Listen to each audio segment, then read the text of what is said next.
My name is Penelope, and I'm 32 years old.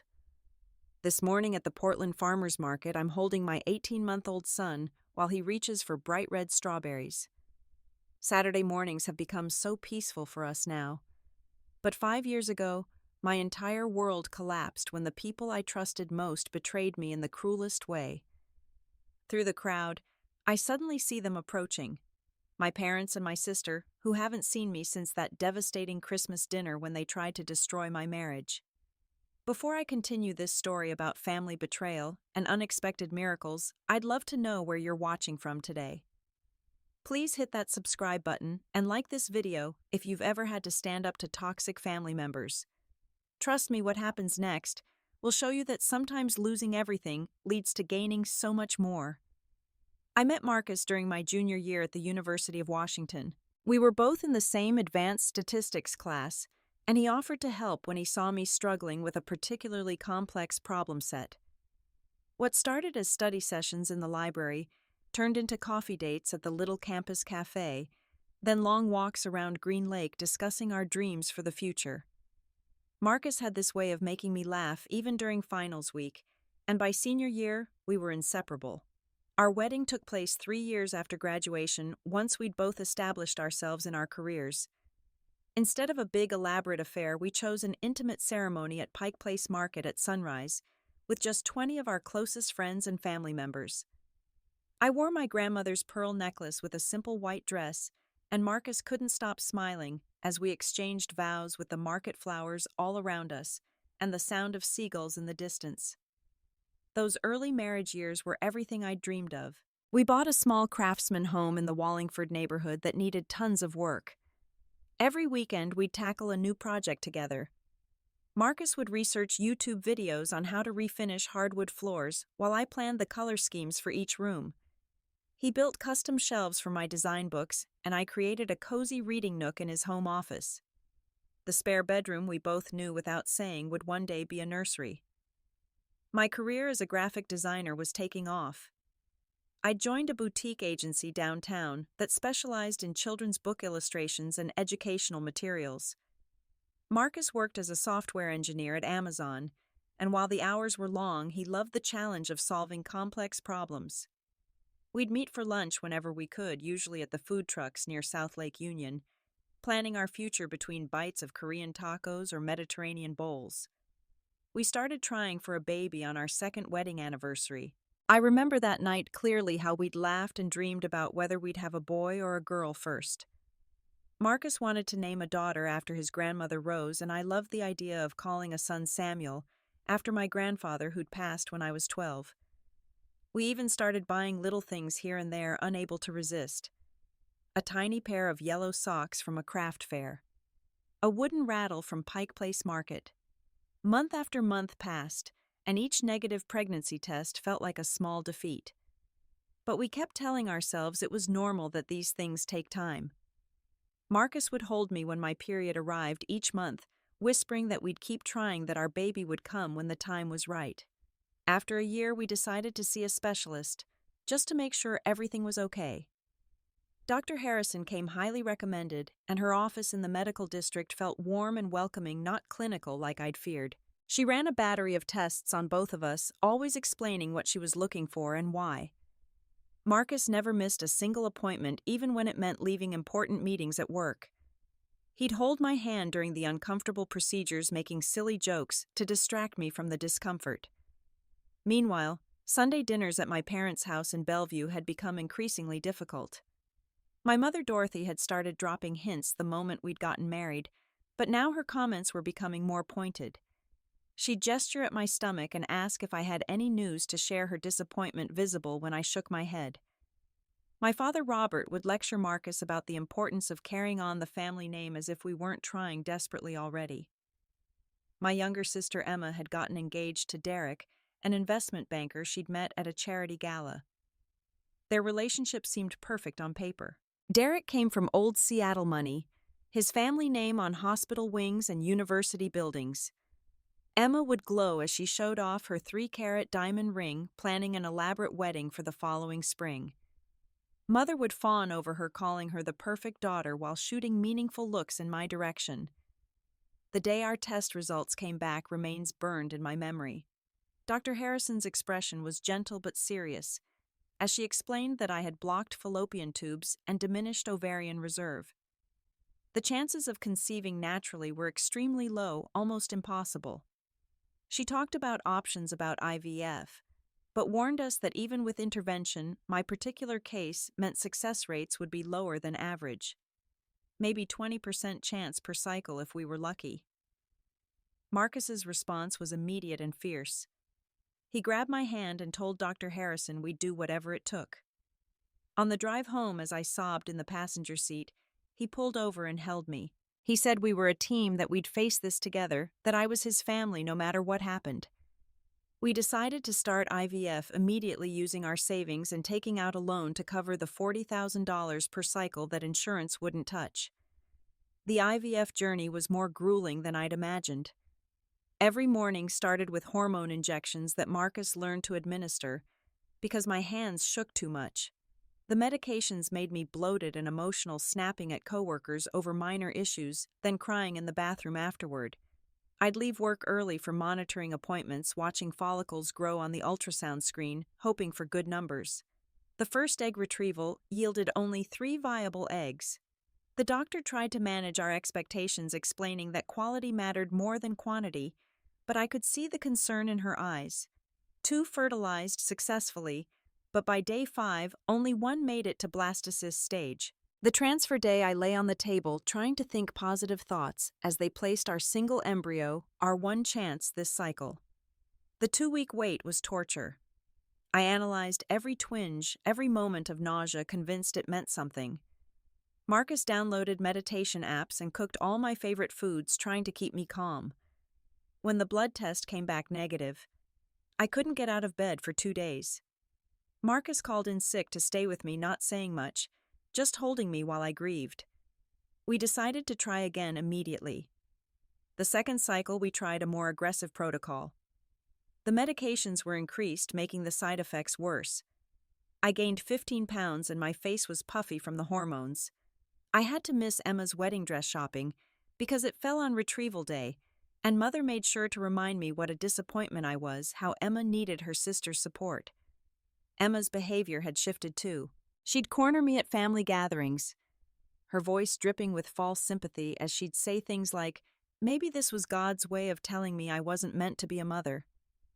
She suggested adoption repeatedly, always adding that adopted children were special in their own way, but of course it wasn't the same as having your own. She even asked if I'd make her the godmother when I finally adopted, as if my biological children were already an impossibility. I started catching Emma and Mother whispering whenever I entered a room. They'd stop abruptly, looking at me with expressions that ranged from pity to something else I couldn't quite identify. Once I overheard Emma saying something about Marcus deserving better, but when I confronted her, she claimed she was talking about someone from her work. The second retrieval was even worse than the first. Despite the higher medication doses, we only got 2 viable eggs, 1 fertilized. The transfer failed before we even made it to the pregnancy test. Dr. Harrison suggested we take a break, let my body recover, but I was desperate. I begged Marcus for 1 more try before the end of the year. During this time, my parents' criticism escalated. Mother would make comments about my weight gain from the hormones, suggesting I was letting myself go. Father pulled Marcus aside during Thanksgiving dinner, asking him how long he planned to waste money on treatments that clearly weren't working. When I finally broke down and told them about our struggles in detail, hoping for some compassion, Mother's response was that I'd waited too long to start trying that career. Women always had these problems. The third cycle began in early December. We'd scraped together the money by selling Marcus's motorcycle and my grandmother's jewelry that wasn't sentimental. I was running on pure determination and desperation. The medications felt like poison in my body, but I injected them religiously. We got 4 eggs this time, 3 fertilized, 2 made it to blastocyst. The transfer of both embryos was on December 15th. On December 22nd, the blood test came back negative. Not even a chemical pregnancy. Nothing. I sat in the parking lot of the medical building, unable to drive, unable to call Marcus. When I finally did, his voice broke as he said he'd leave work immediately. We held each other in that parking lot for an hour, grieving not just this loss, but the mounting impossibility of our dream. The next evening was my parents' annual Christmas dinner. I wanted to cancel, but Marcus thought being around family might help. He didn't know what I'd started to suspect about my family's true feelings. Walking into my childhood home that night, seeing the perfect decorations, and smelling Mother's prime rib, I felt like an outsider looking in at a life I no longer belonged to. The house looked like something from a magazine spread, as it always did for Mother's Christmas dinner. Twinkling lights wrapped around the staircase banister, fresh evergreen garlands with red velvet ribbons adorning every doorway. The dining room table was set with the china that had been in Father's family for 3 generations, each place setting perfect. Extended family had already arrived.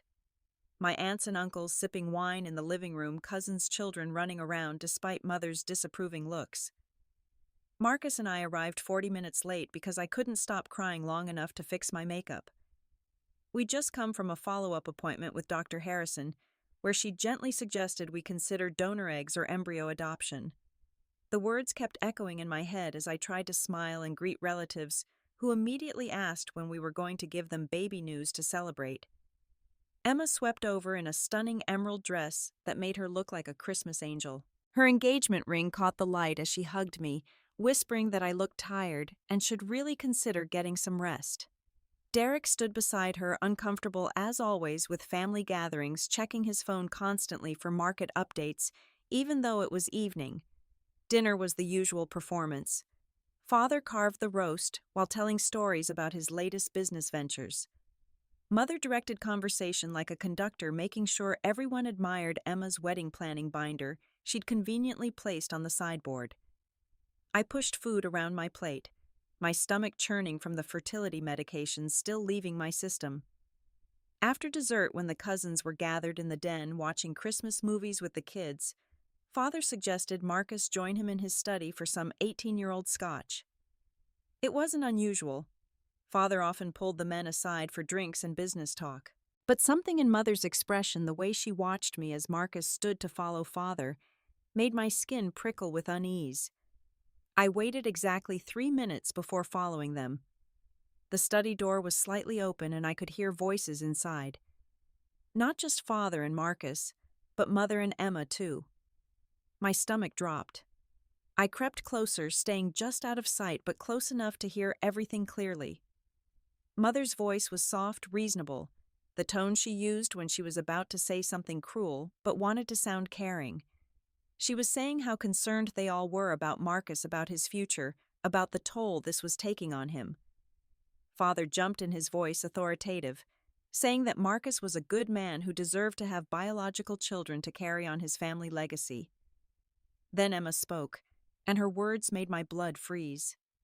She said she'd always cared for Marcus, even back in college when Penelope first introduced them, that she'd stepped aside because Penelope saw him first, but now watching him suffer, she couldn't stay silent anymore. She was willing to give him the family he deserved. I pushed the door open, my hands shaking. The scene before me was surreal. Emma sitting in Father's leather chair, Mother standing beside her like some twisted royal advisor. Father behind his desk like he was conducting a business meeting.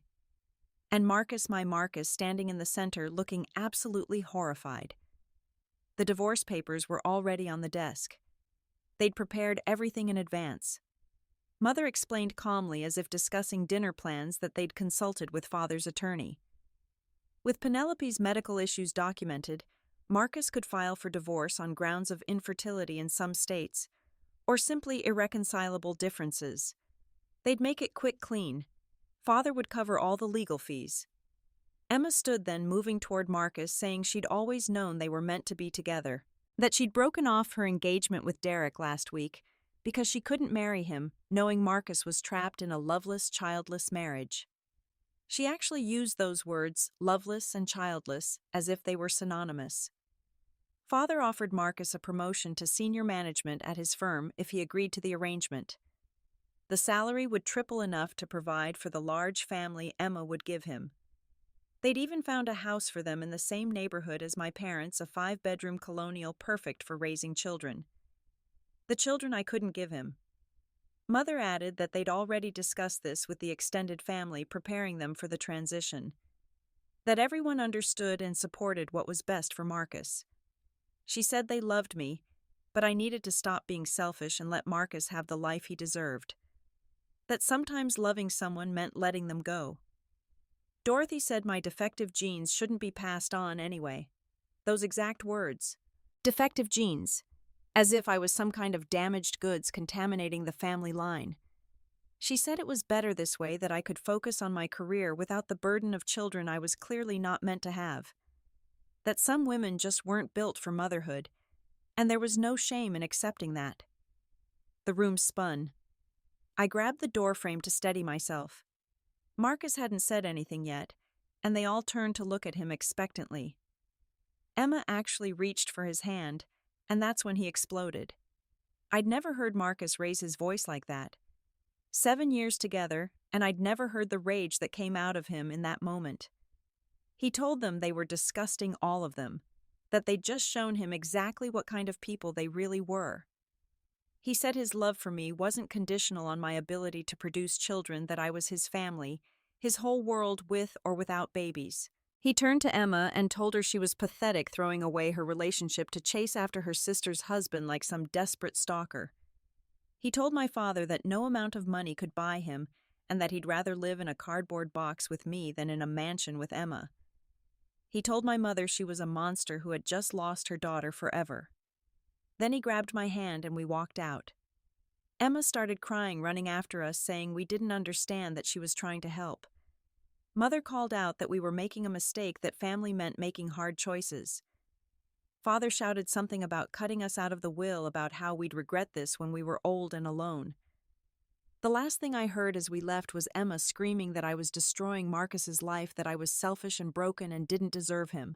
Marcus slammed the door so hard the wreath fell off, and we walked to our car through the softly falling snow, my entire world having shifted in the span of 20 minutes. The drive home was silent except for my quiet sobbing.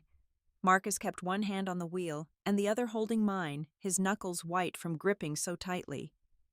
Halfway home, he pulled into an empty church parking lot and turned off the engine. We sat there in the dark snow accumulating on the windshield, and he pulled me into his arms. He told me we were done with them, completely done, that what they'd suggested was unforgivable, and he never wanted to see any of them again. He said I was his family, that we were complete, just the two of us, and if we never had children, he would still choose me every single day for the rest of his life. He was crying 2 angry tears about how they'd ambushed us, how they'd planned this betrayal for months. When we got home, I went straight to bed while Marcus started making phone calls. I could hear him talking to his mother, his voice breaking as he explained what had happened. Within an hour, his parents were at our door with hot soup and fierce hugs. His mother, Margaret, held me while I sobbed, calling my family horrible names in Portuguese that Marcus didn't translate. His father, James, sat with Marcus, the two of them drinking beer in angry silence. The next morning, Christmas Eve, Marcus had already blocked my family's numbers on both our phones. He'd unfriended them on social media, changed our Netflix password they'd been using, and drafted a cease and desist letter with the help of a lawyer friend. By noon, a locksmith was changing our locks, because Emma had a spare key from when she'd house sat for us 2 summers ago. Margaret and James invited us to their Christmas celebration, but I couldn't face anyone. Instead, Marcus and I spent Christmas Day on the couch, eating Chinese takeout, and watching comedy specials, trying to pretend the world hadn't just ended. He'd moved the fertility medication from the kitchen counter to the hall closet, out of sight. Neither of us talked about whether we'd try again. The next few months were about rebuilding. I started seeing a therapist who specialized in family trauma and infertility grief. She helped me understand that my worth wasn't tied to my ability to reproduce, that my parents' love had always been conditional, and that I was breaking generational patterns by choosing myself and my marriage. Marcus switched jobs, leaving Amazon for a smaller startup that had no connection to my father's business network. The pay was less, but he was happier, and we didn't want any possibility of professional overlap. We sold everything my family had given us as wedding gifts, using the money to take a trip to Hawaii, just the two of us, where we renewed our commitment to each other in a private ceremony on the beach. I threw myself into work taking on challenging projects that required all my focus. My boss noticed the change in my drive and promoted me to senior designer. I started freelancing on the side, building a portfolio of children's book illustrations that had nothing to do with my own maternal status. Creating worlds where other people's children could dream felt healing in its own way. We made new traditions to replace the family gatherings we'd lost. Saturday mornings at the farmer's market became sacred, wandering through stalls of fresh flowers and local honey, chatting with vendors who started recognizing us. We joined a cooking class for couples where we met Sarah and Tom, who became our closest friends. They were child-free by choice and never asked invasive questions about our plans. 4 months after cutting contact, spring was arriving in Seattle. The cherry blossoms were blooming and I'd been feeling unusually tired. I assumed it was the emotional exhaustion of everything we'd been through, but the fatigue was different, deeper. I was dizzy, standing up too fast, and couldn't stomach my morning coffee anymore. When I missed my period, I didn't even mention it to Marcus. My cycles had been irregular since stopping the fertility medications, and I couldn't handle another disappointment. But when the second month passed with no period, and I threw up after smelling someone's lunch in the office microwave, Marcus insisted I see a doctor. I made an appointment with my regular physician, not Dr. Harrison, because I couldn't face the fertility clinic again. Dr. Chen ran a blood test along with checking for various deficiencies that might explain my exhaustion. When she called the next day asking me to come in immediately, I assumed something was seriously wrong. Marcus left work to meet me at the clinic. We sat in the exam room, holding hands, prepared for news about some illness caused by the stress. When Dr. Chen walked in, smiling, and said, "Congratulations," we didn't understand. She had to repeat herself 3 times. I was pregnant. Naturally pregnant. 11 weeks along, past the highest risk period for miscarriage. The room spun differently this time, with joy instead of devastation. Dr. Chen explained that sometimes when couples stop fertility treatments and the associated stress decreases significantly, pregnancy can occur naturally, even in cases previously thought impossible. She'd seen it happen before, though it was rare. She referred us to an excellent obstetrician and scheduled an ultrasound for that afternoon. Seeing our baby on the screen, hearing the heartbeat strong and steady at 160 beats per minute, broke something open in both of us. Marcus was sobbing openly, and I couldn't stop laughing through my tears. The technician printed dozens of pictures because we couldn't choose just one. We sat in the parking lot, the same one where we'd grieved our last failed cycle, staring at the grainy images of our miracle. We didn't tell anyone for 2 more weeks. Not even Marcus's parents. We needed to hold this secret close to believe it was real before sharing it with the world. I had ultrasounds every 2 weeks because I was considered high risk, and each time we saw that little heartbeat, we exhaled a bit more. At 16 weeks, we learned we were having a boy. Samuel. Our Samuel was finally coming. The pregnancy progressed beautifully despite my fears. Every milestone felt like a miracle. The first flutter of movement at 18 weeks that felt like butterfly wings.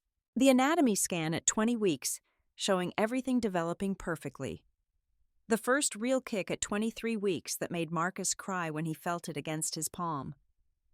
We documented everything, filling journal after journal with letters to our son about how wanted and loved he was. Marcus transformed into the most attentive partner imaginable.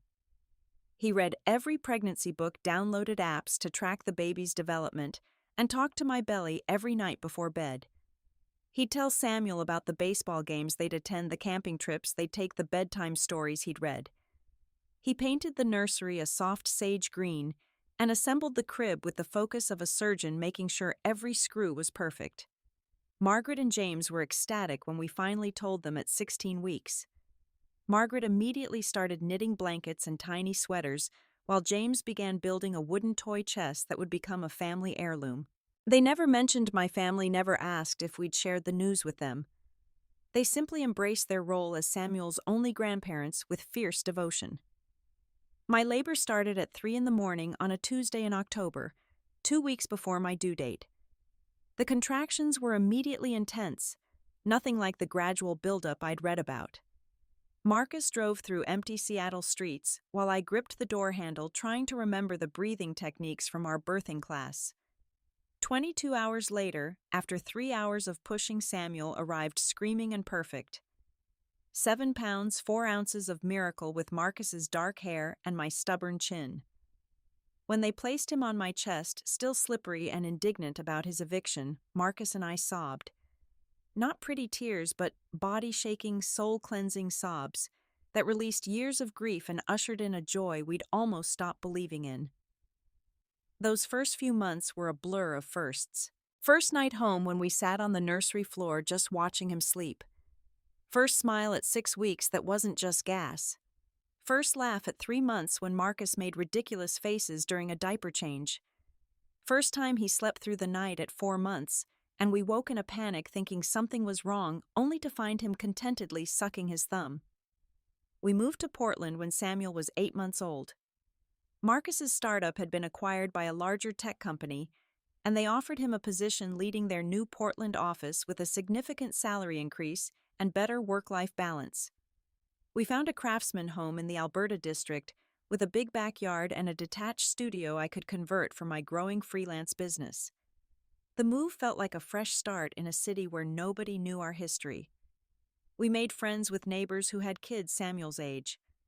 I joined a mother's group at the local community center where women shared their struggles without judgment. Marcus found a dad's group that met Saturday mornings at a brewery that welcomed babies. We were building the village we needed to raise our son. My illustration career exploded in Portland. Something about becoming a mother had unlocked a new dimension in my art. The illustrations became more vibrant, more emotionally resonant. I landed a contract with a major publishing house for a series of children's books about a little boy navigating big emotions. Samuel was my unconscious muse teaching me daily about wonder and resilience. Over those 5 years, attempts to reconnect came in waves. Letters arrived at our old Seattle address and were forwarded to us, returned to sender unopened. Mutual friends reached out on behalf of my family, sharing how sorry they were, how they'd made a terrible mistake. We heard through the grapevine that Emma had married someone else, a doctor she met at the hospital where she worked, and had twins via IVF. Ironically enough, my Aunt Martha called Marcus's mother once, begging her to convince us to forgive and forget, saying family was everything. Margaret told her in no uncertain terms that family was exactly why we'd cut contact, that real family doesn't conspire to destroy you. She said we were thriving without them, which was the best revenge of all. On what would have been my parents' 40th wedding anniversary, a package arrived with no return address. Inside was my grandmother's pearl necklace, the one I'd worn at my wedding, with a note from my mother saying it belonged with me. I donated it to a women's shelter auction that same day. I didn't need reminders of a love that came with conditions. Samuel grew into a curious, confident toddler. He had Marcus's analytical mind and my creative spirit. He'd spend hours building elaborate block towers only to knock them down and start again.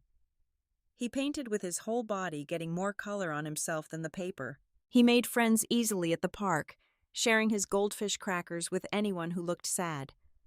We were at the farmer's market on a typical Saturday morning. Samuel, now 18 months old, was walking confidently, but still preferred being carried when tired. He was reaching for strawberries, saying, "Buey, buey," in that adorable toddler speak. I was laughing at his excitement when I heard my mother's voice calling my name.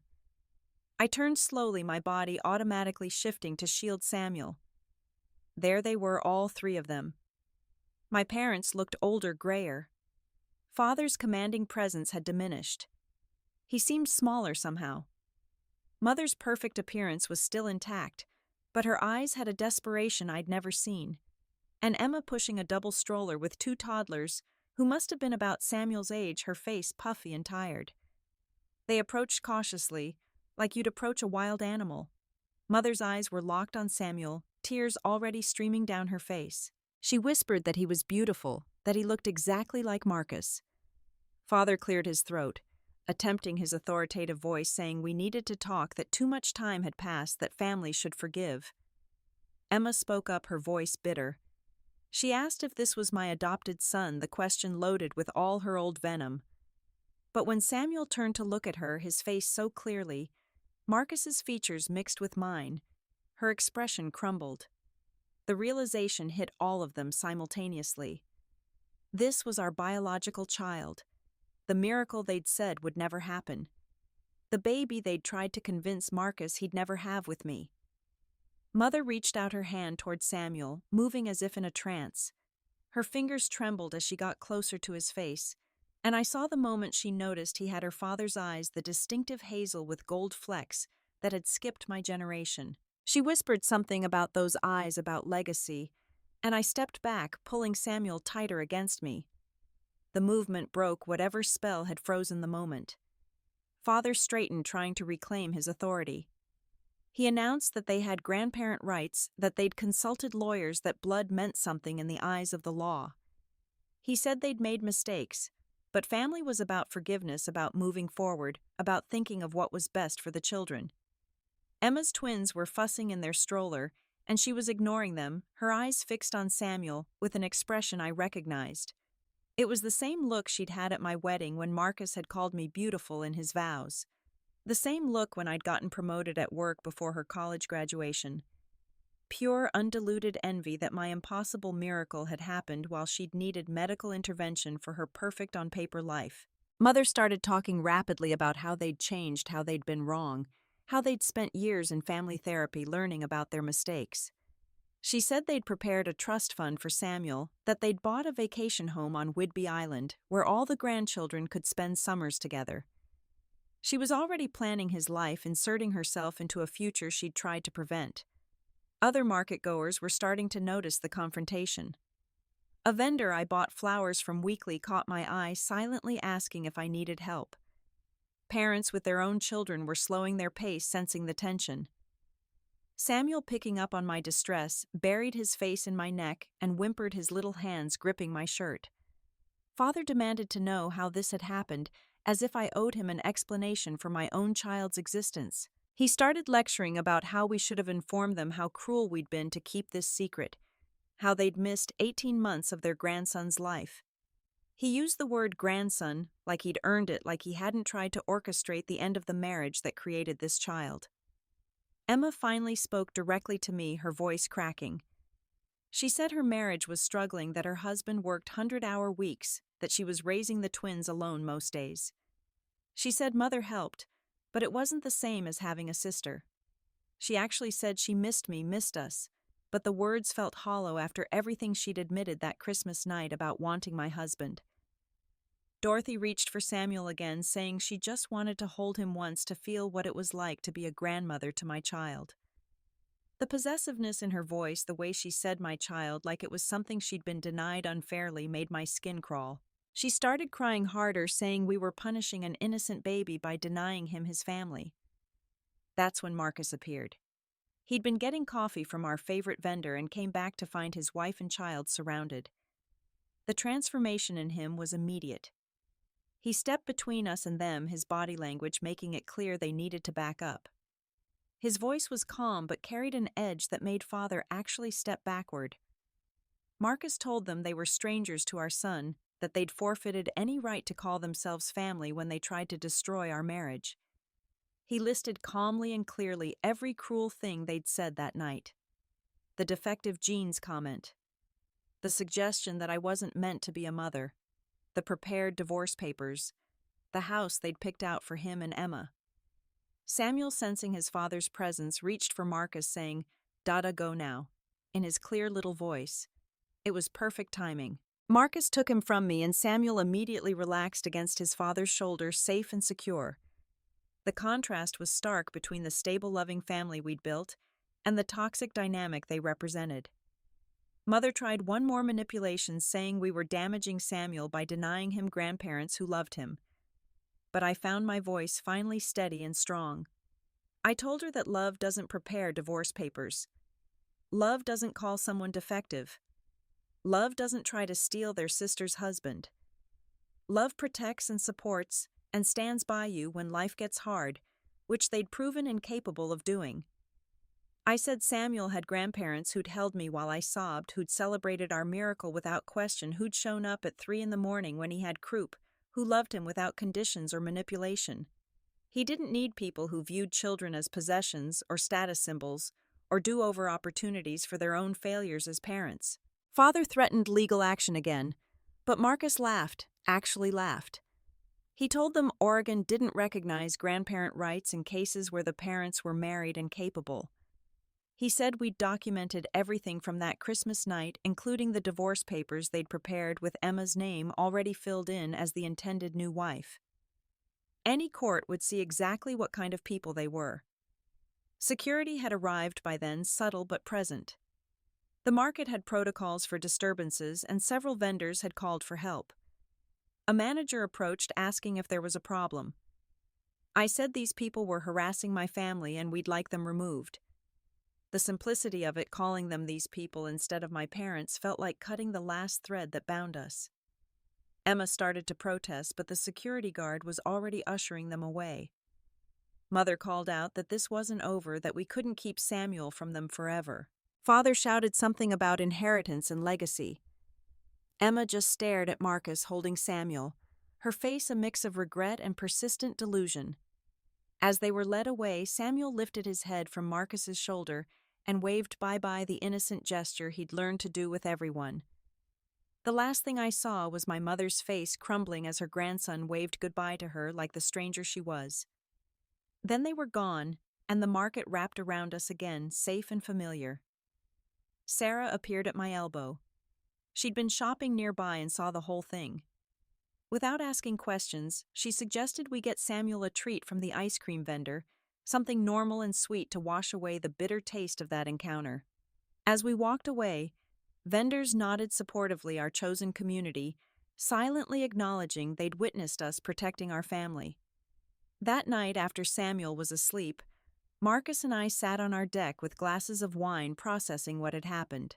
We decided to get a restraining order Monday morning just in case. We'd also warn his parents and our close friends about potential contact attempts. We needed to protect the peace we'd built, the family we'd created against all odds. Monday morning came with a sense of purpose. We met with a family lawyer who specialized in estrangement cases. She assured us that Oregon law was firmly on our side, that grandparent rights were nearly impossible to establish when both parents were united in their decision. We filed for a restraining order, including the attempted ambush at the market and the previous conspiracy to end our marriage as evidence of harassment and emotional distress.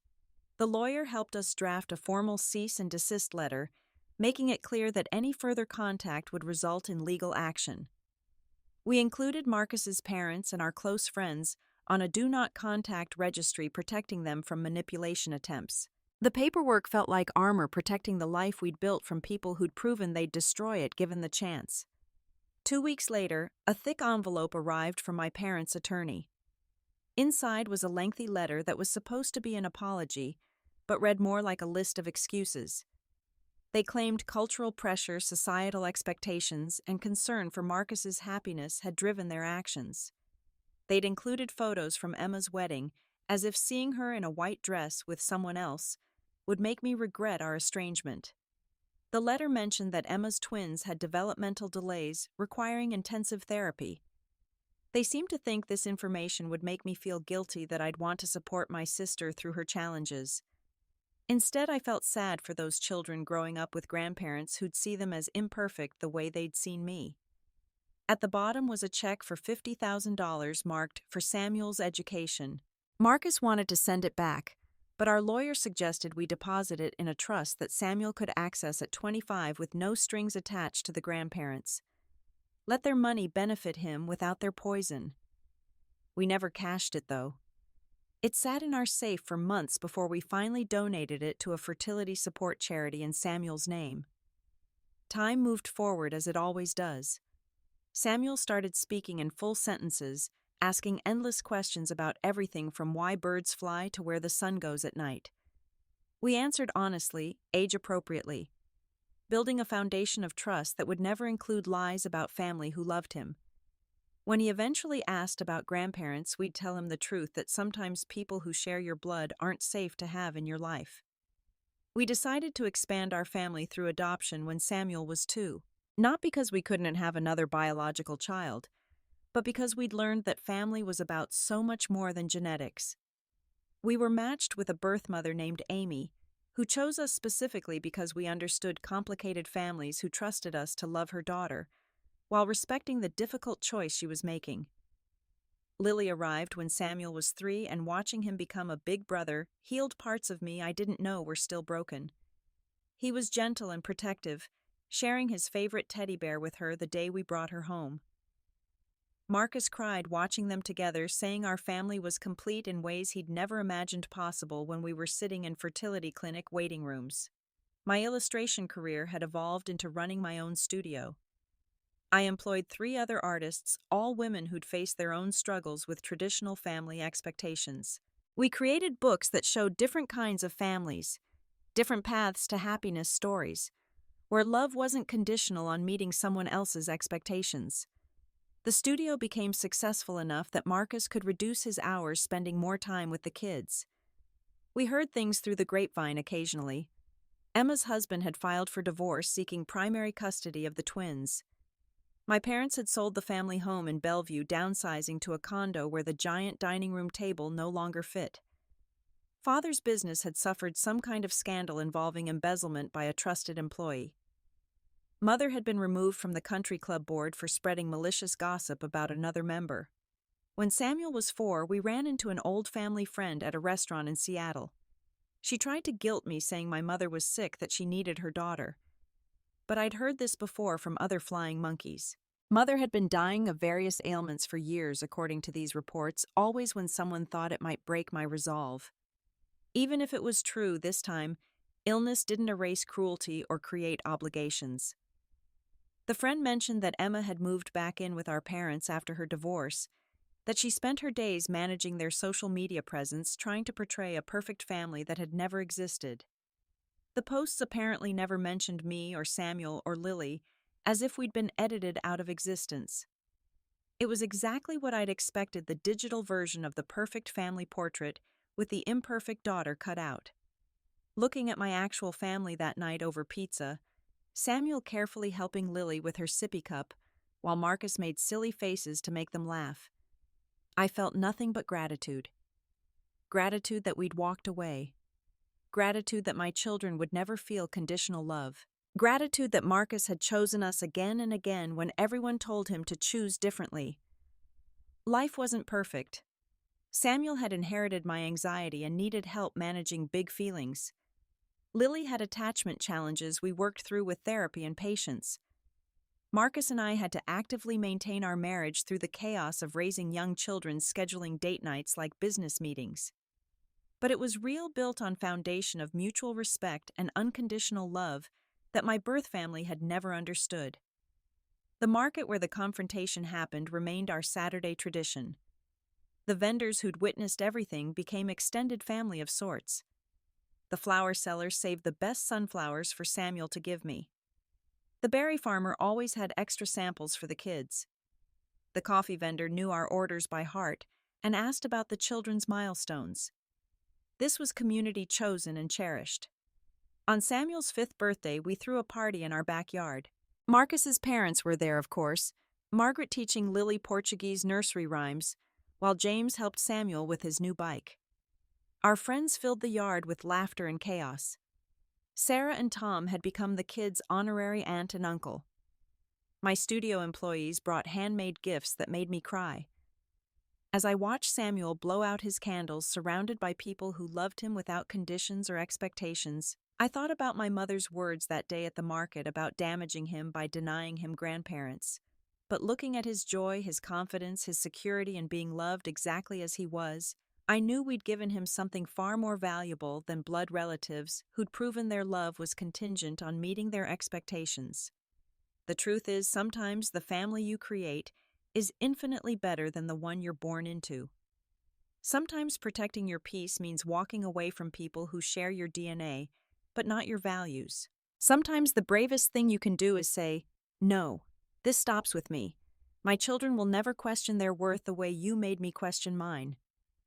My worth was never about my ability to conceive. It wasn't measured in grandchildren provided or family legacies continued. It was in my capacity to love, to persevere, to build something beautiful from the ashes of what was supposed to break me. Marcus saw that from the beginning, and our children will grow up knowing their worth is inherent, not earned through meeting someone else's expectations. The story could end here with the lesson learned and the family protected. But real life doesn't wrap up neatly. There will probably be other attempts at contact, other flying monkeys, other moments when I'll have to choose between the family I was born into and the family I've built. And every time I'll choose the ones who chose me when it mattered most. Thank you for listening to my story. If you've ever had to set boundaries with toxic family members, I'd love to hear about your experience in the comments below. How did you find the strength to protect your peace? And if you're currently struggling with family who makes you feel less than worthy, please know that your value doesn't depend on their approval. You deserve love without conditions, support without manipulation, and family who celebrates your victories instead of conspiring during your struggles. Please like this video if it resonated with you, and subscribe for more stories about overcoming family trauma and building the life you deserve. Share this with someone who might need to hear that it's okay to choose yourself, okay to protect your children from generational toxicity, and okay to define family on your own terms.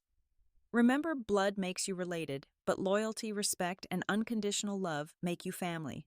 Until next time, hold your real family close. The ones who stand by you when life gets complicated, who celebrate your miracles without questioning how they happened, and who love you not despite your struggles, but because of how you rise above them.